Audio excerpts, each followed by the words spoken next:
Do you know the value of a click? Maybe. How about a view or an impression from an influencer or your own social media content? I'm not so sure.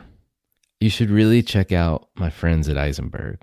They've got this social index, and social index gives you earned media value of all your KPIs across all the main social platforms, including TikTok. And these values are updated every day. You don't want to be stuck in 2020, do you? Over 1,000 companies have used the social index to understand the ROI of their campaigns. And if you work with a social agency, you should really ask them to incorporate earned media values into your reports. Get your earned media value for social content. Visit earnedmediavalues.com. Again, that's earnedmediavalues.com.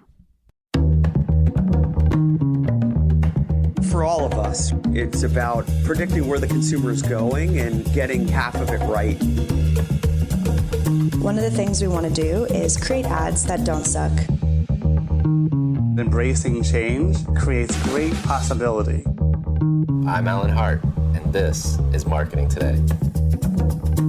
Today on the show, I've got Emily Callahan. She's the Chief Marketing and Experience Officer for ALSAC. It's the fundraising and awareness organization for St. Jude Children's Research Hospital. On the show today, we talk a little bit about St. Jude and what they're up to, her background and how she ended up there as their CMO or Chief Marketing and Experience Officer. We also talk about purpose. What does it mean? How does it work with the companies and the partners that they have? And St. Jude is going to space. With SpaceX and Inspiration 4 mission, they are out of this world. That and much, much more, all with Emily Callahan. I hope you enjoy this conversation. Emily, welcome to the show. Thank you. I'm so honored to get to be here and chat with you. I've loved your prior conversation, so it's an honor to get to be in one. I'm looking forward to this too. I did hear something that you are very passionate about your morning routine. What's your morning routine? I think I'm embarrassing myself. Well, I'm pretty basic. It starts with, before I even open my eyes, gratitude for the day ahead. And after the year we've had, right, I think that's even more important, just to be thankful for another day.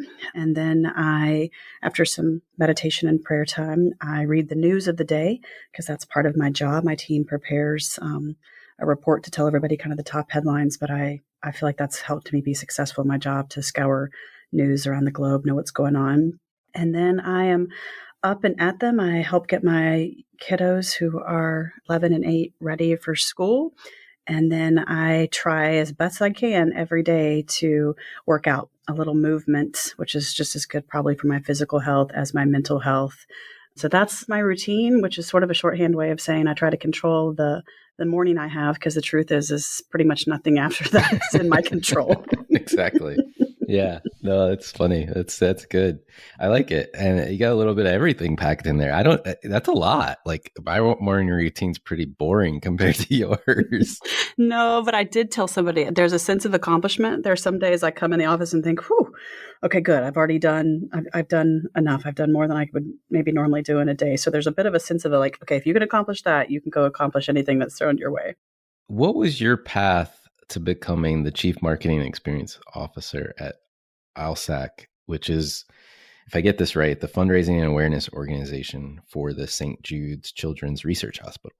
That's right. Yep. We are actually the world's largest healthcare charity. And I can certainly tell you, I never expected to be in this seat, and it's been the job of a lifetime. So I have always, since I was a little kid, been drawn to storytelling. I'm deeply empathetic. We can talk about that and the way my parents would make fun of me for this. So I feel like I landed in the perfect set of this, but I have 2 degrees in journalism, and my first job was actually at Edelman, the world's largest PR firm. I started working with them when I was a junior in college. I had an extraordinary experience. It really shaped a lot of how I live my life today, which we can chat about later today, but really got to understand PR, storytelling, and the power of communications on a global scale. It's a global organization. But, I will say I had, maybe we'll call it a quarter life crisis, not a midlife crisis, when I was there, and had a bit of an epiphany that led me into nonprofit marketing, which I really knew nothing about. I remember a woman that I worked with at Edelman had lost her husband, sadly, to brain cancer. And she came to me one day and said, "Hey, there's something deeper inside you. I think you ought to consider nonprofit." And I'm so glad she did, because in transparency, I didn't know anything about it. I thought people, sat around on cardboard boxes and fought for resources. I mean, I'm really trying to be vulnerable. I work at this like big global company. And so I got to go interview for actually a demotion and a pay cut of the PR manager at the time, the Susan G. Komen Breast Cancer Foundation. And I remember going home and telling my husband, and knock on wood, we're still married, that I was going to quit my job, take a pay cut, and go work at nonprofit. And he was like, "Okay, let's see." And it was a game changer. I mean, I just felt it was, when I walked in the door, I realized there was not a facet of marketing they didn't touch. It was the same of all the big companies, but with purpose. And so 6 years later, I went from that PR manager to being the SVP of all of marketing, but also running their affiliate network, their chapters, if you will, worldwide, and was there and just had my daughter. I remember vividly exactly where I was when I got the call to come work for this guy named Rick Shadiak at ALSAC, the fundraising awareness organization, which I had never heard of St. Jude. I mean, I knew of St. Jude. And I just think it's such destiny that I was brought here to take a brand from great to iconic. And in our early days of research, I found there were a lot of people like me knew of St. Jude, but at the time, to know it was to love it. So it's been an incredible, literally 10-year journey. I celebrated 10 years this past fall to be a part of this mission that's all about finding cures and saving children around the world and helping the brand become iconic so that families anywhere around the world, when they hear those devastating words, "Your child has cancer," would know this place would exist. So that's me. That's how I got here. And I kind of pinch myself that I get to do this job. Tell listeners, I mean, I feel like, at least in the US, you and this may be true around the world too, but you'd have to be kind of living under a rock not to have heard the St. Jude's name.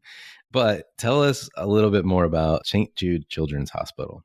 I would love to. It is one of the greatest, I think, stories ever told, and just the power of one person to have a dream and a vision and then to go get millions to come alongside into a movement. So first, I think you have to start with ALSAC, which most people don't know about ALSAC. And I'll be transparent. It's American, Lebanese, Syrian Associated Charities. And it was actually founded 5 years before St. Jude by the same founder, Danny Thomas. Danny was an incredible humanitarian, a really famous entertainer, most known for his show, Make Room for Daddy. But Danny was of Lebanese descent, and he had this unbelievable life experience. He was a struggling entertainer, broke, quite frankly, and his wife had just given birth to the now very famous and wonderful Marlo Thomas. Danny was too broke to pay his wife's hospital bill. So he went into a church and prayed to St. Jude Thaddeus, there goes the name, the patron saint of hopeless causes, and said, "Help me find my way in life, and I'll build you a shrine." And I think so many of us can relate to that moment of desperation and praying or pleading or, wishing to the universe that circumstance would change. So the story goes, he threw his last $7 in the offering plate, and which was a crazy move, right? Think about how foolish for a broke guy. But very next day, gets a job as a singing toothbrush on the radio, making more money than he ever made, right? And took it as a sign. Because really what he was saying when he said, "Help me find my way in life," was, should I pursue my passion of being an entertainer, or should I get a real job? So he goes on to this great fame and fortune, becomes this unbelievable entertainer and producer, and never forgot this promise and wanted to do something to give back in the world. And one of the things I love about Danny Thomas was that he only had a 10th grade education, but he was a total visionary and he knew what he didn't know. So he went to his spiritual mentor, a guy by the name of Cardinal Stritch, who'd been stationed in Memphis, Tennessee, talked to other leaders, and did really what at the time was laughable. They decided that they were going to build a hospital for catastrophically ill kids, because at that time cancer was a death sentence. They were going to put it in the segregated South, sadly in Memphis, Tennessee. And from day one, they were going to make sure it focused on research and set up this promise that no family would ever receive a bill, not for treatment or travel or housing or food, because all the family should worry about is helping their child live. So he just didn't have the money to do it. So that's why ALSAC was born 5 years prior, to be the sole fundraising and awareness organization to build and sustain St. Jude. And we actually just announced a very mega, big, bold new strategic plan, an $11.5 billion investment we plan to make over the next 6 years, and over 87% of the funds to do that plan and to make St. Jude operate and grow will have to be raised by ALSAC through the support of the general public. So it's an unbelievable story of one man's dream. And then now millions and millions, we've about 11 million active donors from all over the world who give to make this happen. And that once death sentence, and surely we have lots of work to do around the globe, we can talk about that, but that death sentence is now, at least in the United States, something that many kids can survive and are going to thrive. And now we're trying to do that on a global scale in partnership with the World Health Organization to turn that around, particularly in low and middle income countries. So it's an unbelievable story of vision and purpose and humanity and the power of many coming together to help the least of these. I didn't know the background, the backstory, and the founder and the story of him, and that's amazing. Yeah, I love the immigrant story, the purpose story, and how we can all kind of relate to what do I do with my life and how do I make a difference.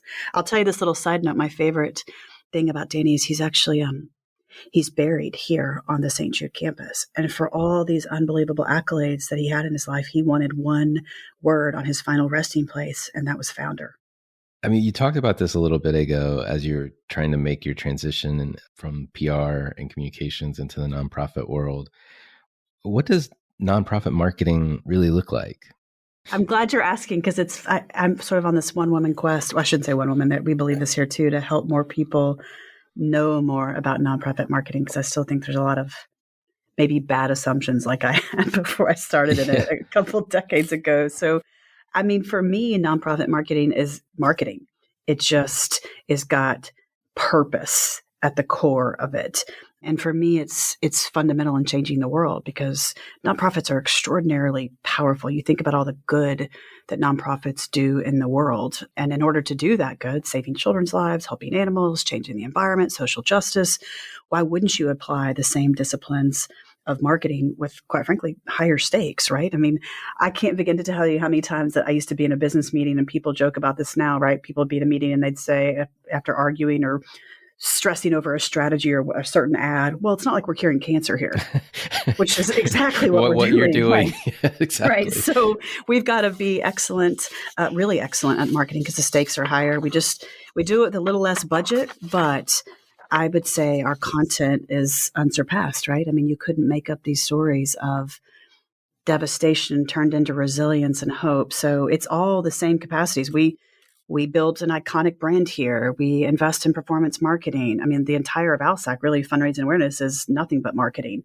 So there's not a facet of marketing we don't touch. And unlike other companies who have maybe a really niche target audience, we target people as young as preschool and those that are at the end of life. So it's a really audience-centric journey, and it's just an extremely rewarding career. And then I get to work with the best marketers out there at for-profit companies because we've got so many amazing corporate partners.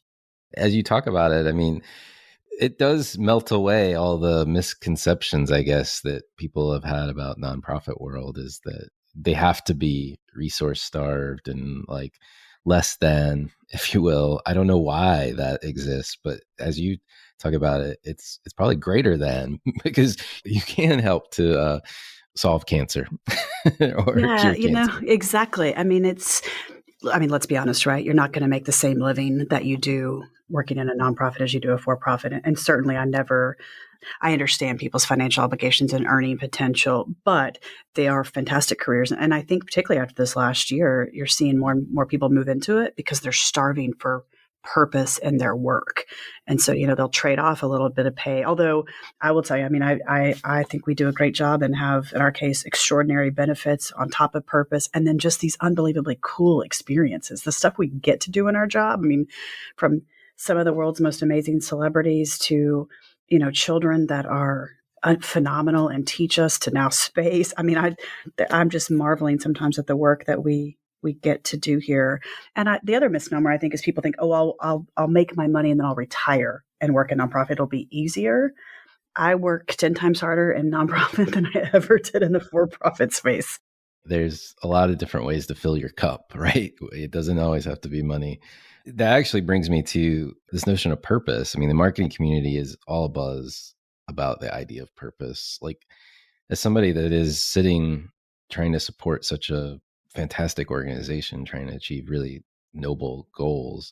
Like, how do you think about what does that term mean to you about purpose? I'm so thrilled the world is having a purpose conversation. It's something I've taught and advocated to corporate partners for a long time, or really just all for profit, about the power of it. So for me, the simplest phrase I can say is purpose is power. Purpose is a higher emotional connection. And right, if you think about marketing, that's what we're trying to make. I love it when people argue, no, I'm rational. I make decisions based on data. No, every human being makes an emotional decision first and then justifies it with a rational backup.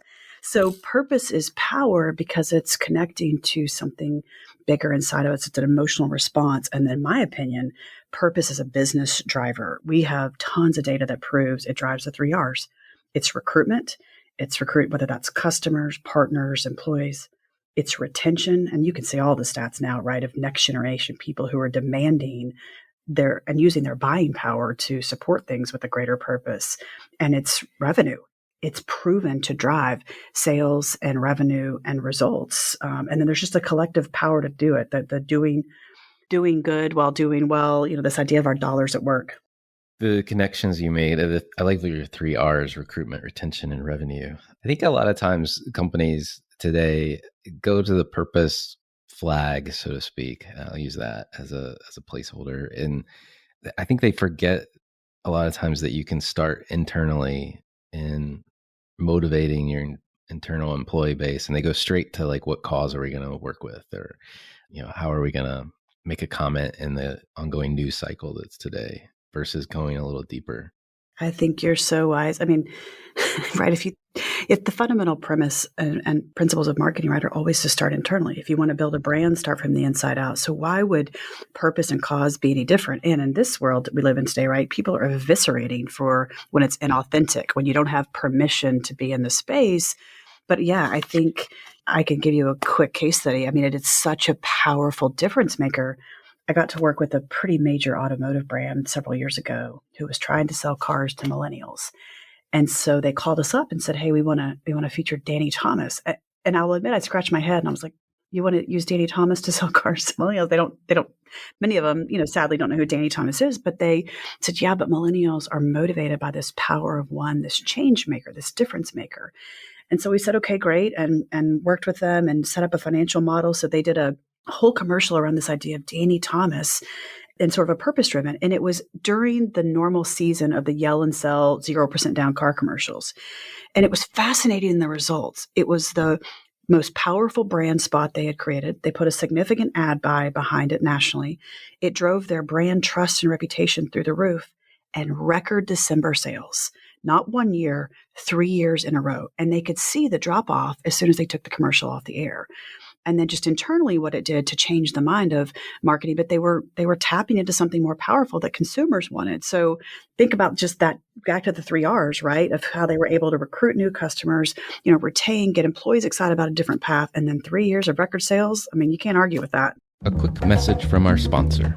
As more companies embrace the advantage of hiring global talent, they are realizing that benefits are still very localized and constrained by national borders. That is, until Safety Wing decided to do something about it. Safety Wing is on a mission to fix the problem of remote employee benefits by offering borderless benefits for remote and distributed teams. Safety Wing's remote health insurance works in any country, whether you live there or you're just visiting.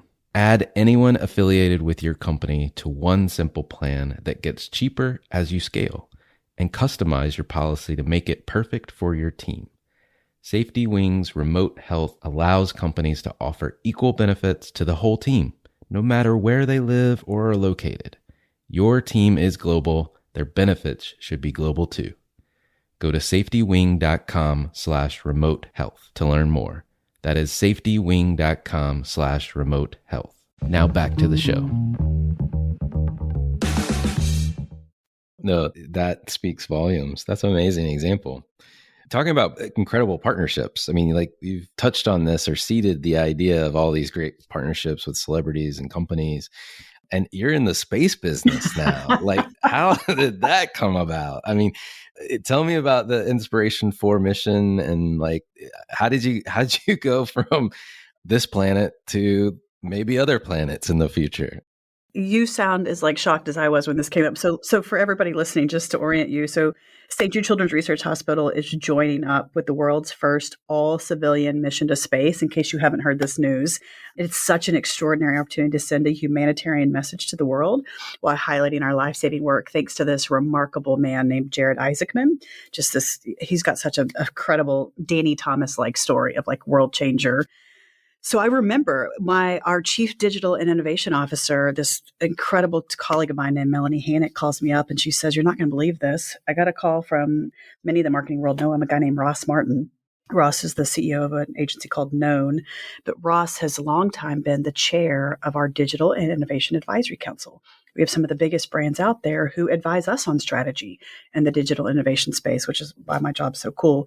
So Ross calls and says, "You can't tell anybody this, but there's this guy named Jared Isaacman. He's an entrepreneur and a fighter jet pilot and an adventurer, and he's bought this SpaceX mission. There's 4 seats on it.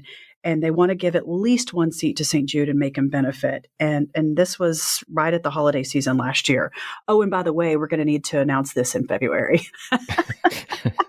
So we were like, I remember calling my boss and talking through this. And so sure enough, after one conversation of our CEO, Rick, talking to Jared, it was like, wow, what an amazing gift. And Jared has this beautiful way of saying, hey, if we can take space and innovation and science and technology and do all this stuff and go to other planets, we surely can solve problems here on planet Earth and make world better for future generations and children. And so we launched the campaign. We picked the first crew member for that. I got to actually be a part of that. There's a St. Jude survivor and now a physician assistant at St. Jude, the incredible Haley Arsenault, who is now going to be, she was the first crew member announced as part of the Hope seat. So I think she just embodies all that's possible in our world today. And now they've picked through a sweepstakes and a contest 2 other crew members, and they're going to go to space this fall. And while you may not be on the rocket, everybody has a chance to get involved and fundraise and be a part of it with the still. So I'm pretty excited about what's coming up still. But it's been an unbelievable campaign. One of the coolest things I've ever gotten to work on. It kind of takes your breath away just to hear you talk about it, because there's so many firsts in there. Like you've got a St. Jude survivor, you've got a staff member, so to speak, the first mission, civilian mission, and then Jared, who I need to spend a little bit more time looking at his background as well. But he sounds like an amazing person. He'd be a fun guest. Yeah, sounds like a fun guest. Oh my gosh, he's one of those guys that, you think I have a morning routine that wears you out. That guy will hop on a jet, fly to a city, and get off the plane and run a half marathon just for a workout. He's wow. But it felt like that, right? I mean, we were like about 50 business days from the day we heard about it to launching a nationwide sweepstakes with a Super Bowl commercial. It was actually the first Super Bowl commercial we ever got to be a part of in our history. And a Super Bowl commercial. I will totally admit I sat at home with my family watching it and cried tears when it ran. It was just such a surreal moment. That's amazing. This is just one partnership. I mean, like you guys have, I think you mentioned a number of like 500 celebrities that you've worked with over the years. Obviously, the mission and the purpose plays a big role, but like, how do you work with all of these people? I mean, it seems like they just come out of the woodworks. It's a great question. I mean, first, I think this. When you talk about, Danny Thomas had this phrase, right? He said, "No child should die in the dawn of life." And to me, that is such a fundamental human truth. What he was really saying is all kids should have a chance to grow up. And so I think that fundamental human truth, right, resonates with us no matter who you are, right? From those in our world that are the most generous, which are the least of these, often people with the very little to give the most, total and total transparency. And then you have these incredible people with powerful voices, celebrities, entertainers, musicians, athletes, big corporate partners like Domino's and Chili's and Home Goods and Best Buy, because they all can be united in the same idea and principle. And it also helps, right, that we were founded by an entertainer. So we have a long history. But the cool thing is we don't pay celebrities for this. These are people, right, who in many cases before the pandemic, right, came here, met with our patients, fell in love with the mission, and then just said, "Hey, sign me up. How can I help? How can I use my networks? How can I be part of something for good?" And I can't tell you how many of them have come here changed I think about Chadwick Boseman's visit here. It was such a powerful, powerful day to watch these kids who are sick light up. I mean, the Black Panther came to see them, and we had no idea at the time that he was battling what he was battling. Now it makes sense by how deeply moved he was.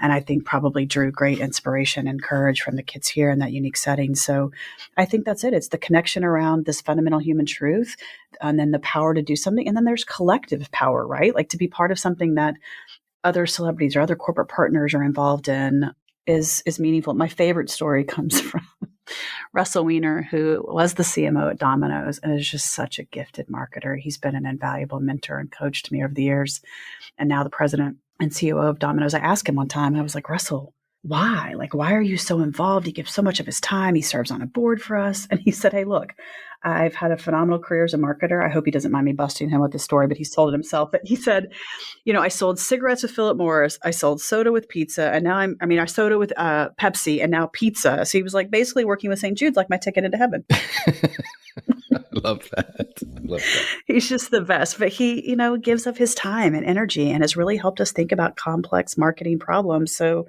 and then, they're a great example. They use us for innovation, and we've been able to raise millions of dollars together, so much so that Domino's just stepped up and pledged another $100 million to build our new housing facility here so families all over the world can come here and have a home away from home. Great partners. I think incredible. I think those 3 R's help, right? It's mutual value for one another. They get the halo of being associated with the brand.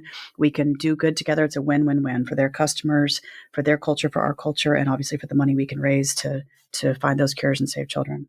Well, you've talked about a little bit throughout, like people coming to you for innovation and ideas. What can corporate CMOs learn from cause marketers in your mind? I don't mean to repeat, but I do think, and because there's a movement for this today, right? When you think about 83% of millennials say it's important for the companies they buy from to align with their beliefs and values. And 90% of Gen Z believes companies have to act to help social and environmental issues. I mean, I could go on and on with stats. So I go back to understand that purpose is power. It's not a nice to do anymore. It's a have to do. And again, we've talked about those 3 R's. So I think that's a big part of it. And then you've got to do it with authenticity, and it's got to be year round. I mean, to your point, you see these brands who are, and I think they're well-intentioned, right? Trying to show up and take a position or say something to, help support these causes that are happening, particularly in the realm of social justice or others. And when it's not authentic, when it's not all the time, they're struggling a bit with that. And the other is, hang in, find that right cause and purpose, align it to your values, and then bring it through your entire business, inside and out. And those are those kind of powerful partnerships that really benefit from those 3 R's, but more importantly, have an impact on the world. A lot of marketers are listening to this program. So what about them? What if I'm sitting here thinking to myself, man, I really would just love to make a career move and go find the right cause or the right organization or nonprofit to help and plant my flag, whatever that means to them, full-time, part-time, board, etc. What advice would you give them? Jump. So many people, and I get it, it's hard, right? That's why when I share my story, I often talk about taking a pay cut only to be able to grow my career and make what I believe is a comfortable living. But I'll tell you, there's no replacement for 2 things. There's no replacement for putting your head on your pillow at night and knowing that the work you do matters. You just didn't, drive a bottom line or make someone richer. It matters. And I'll tell you, Alan, the other thing is it's changed my family. It's my children are growing up knowing the power of purpose and the phrase, to whom much is given, much is expected. So I'm making a bigger pitch for something bigger and broader. Too many people hesitate, or they wait, or they say, when I'm retired, or, we only get one turn around the sun. So if there's a passion for it. And then the other I tell people is some people can't, right? Or it's not the right role or not the right culture. So the other is be a difference maker where you are. I mean, we'd fall apart, right, if all my CMO friends left their corporate jobs and weren't doing purpose with us. And so I think those are some of the most powerful to me too, where they're having to balance earnings and bottom lines. This is why I always go back to those 3 R's. and doing good in the work and the role that they're in. I mean, yeah, we have a decades-long relationship with Target or Domino's or others, but those had to start somewhere. And those usually started with a great marketer inside who said, hey, what about? Hey, what if we? And then built with support from all the ranks all the way up to the CEO and turned into these powerful partnerships. So I'd highly encourage people to work at it if you can. If not, consider how you can volunteer and give of your time and talent and treasure and give that marketing advice as a board member or an advisory member. And then how do you also do good in the space you're in and sync up with these, nonprofit partnerships that can raise money and make a lot of difference? You truly are a storyteller. I mean, as soon as you've got so many great nuggets, and I've gotten chills on my arms like twice or maybe 3 times now through this conversation, hearing the purpose and the stories behind it, and what it can do for you as an individual. So thank you for sharing. Oh my gosh, my honor. It changed my life to be into this space. We always like to get to know the person behind the microphone even more than we do through the conversation talking about the business and the organizations that they support. And my favorite question to ask is, has there been an experience of your past that defines and makes up who you are today? So many. That was a lovely way of telling me you're a good storyteller, which is I give long answers. Let me think of a short. Let's see. I was shaped. I'll say this, and then I'll transition this over because it means something real today. I feel like I was shaped very much by where I'm from and what my parents did. So my father was a funeral home director when I was a little kid, and my mom was an ER nurse. And right, which makes me sound like Wednesday Addams, but I was around healthcare and was taught from a really young age that the 2 most important times you can be there for someone in their life is when they're coming into the world and when they're going out. And that, I think, has prepared me with a lot of life losses and things. I lost my brother a few years ago. Just I am surrounded certainly by loss. I mean, if I never went to another child's funeral again in my life, I'd probably be okay, except those are what fuel me today, right? I mean, if you were able to see my office above my chair are pictures of patients on the wall, some that are still with us and flourishing and remind me of possibilities, and others who I get up to work hard for every day because I want their legacies to continue on. I don't want them to have died in vain. So that I'm very much shaped by that, the power of the time we get here, the difference we can make on the world, and then how we leave our legacies. So that's what shaped the way I live my life, which is by my funeral principle. If you were starting this journey all over again, what would you tell your younger self? Ugh. Oh, and I would love her. No, I think the biggest, I alluded to this, that I had an amazing career working at Edelman, met some great people. I'm still friends with them. It was life-changing and shaping, but I remember working there and my husband, we were pretty young married, and calling me and saying, hey, I can't stand, I don't know what I said, but I remember he said, I can't stand talking to you during the day. I don't like who you've become.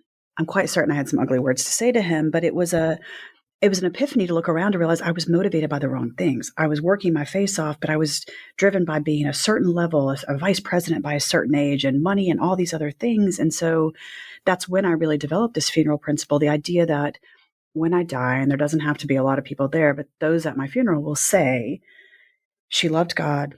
She was a great partner and wife, a great mother, a great friend. She made a difference in the world, and she had fun while doing it. And so I share that vulnerably, not to say that you shouldn't have goals or be ambitious. I just wish my younger self would have known earlier to define success on my terms, to be focused on being a good human first. It's a lot of how I teach my kids today. And ironically, that was about the same time I quit my job, go to a nonprofit, take that pay cut, and then found the ride of a lifetime and have just been able to soar and have these unbelievable opportunities, including being the youngest ever CMO. So ironically, that VP title I was chasing, I was actually the CMO at that same age. So I wish I could tell my younger self to orient with some perspective first and know that the rest will fall in line. It's a really hard, strange pivot to go to this silly question that I'm going to ask you next, but we'll just do it. We'll just pull the Band-Aid off. Has there been an impactful purchase of $100 or less in the last year?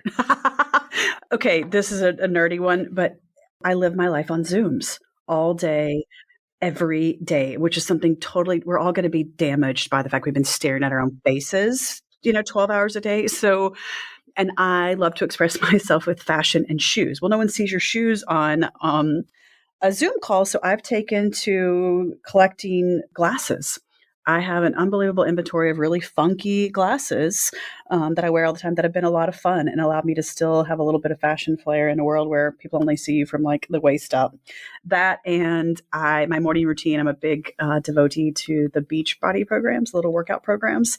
And so it switches it up. So I've just started a new dance one, and I'm glad I work out in my basement alone where no one can see me.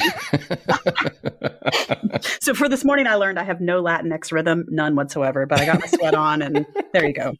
So glasses and workout programs, that's a bad transition from a funeral principle where I'm supposed to be talking about higher meaning.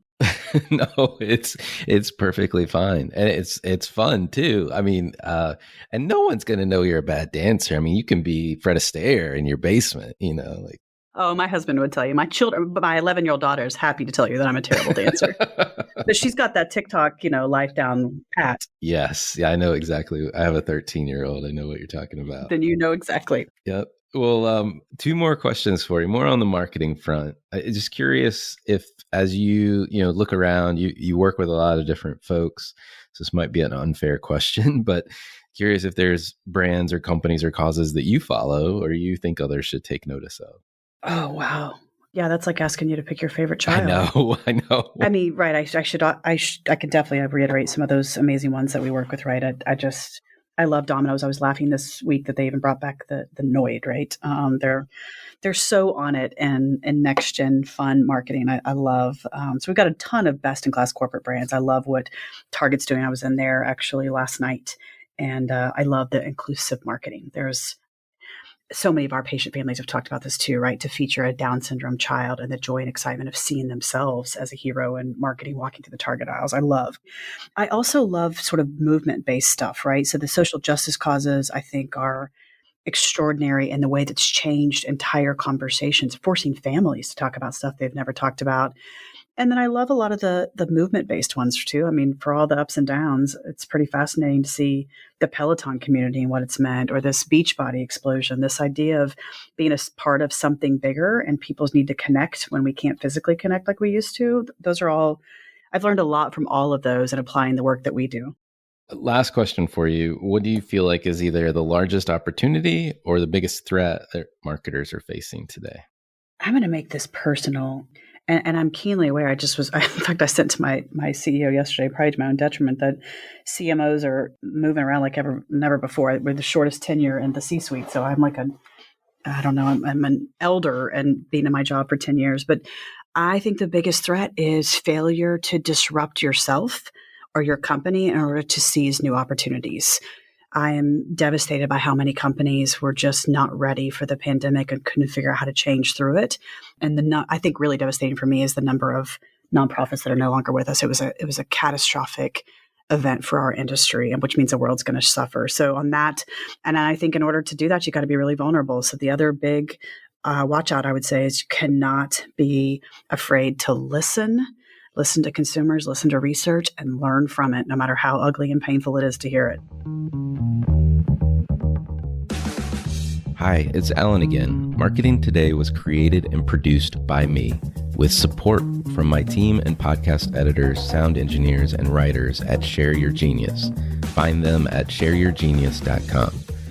If you're new to Marketing Today, please feel free to write us a review on iTunes or your favorite listening platform. Don't forget to subscribe on marketingtodaypodcast.com and tell your friends and colleagues about the show. I love to hear from listeners. You can contact me on marketingtodaypodcast.com. There you will also find complete show notes, links to what was discussed in the episode today, and you can search our archives. I'm Alan Hart, and this is Marketing Today.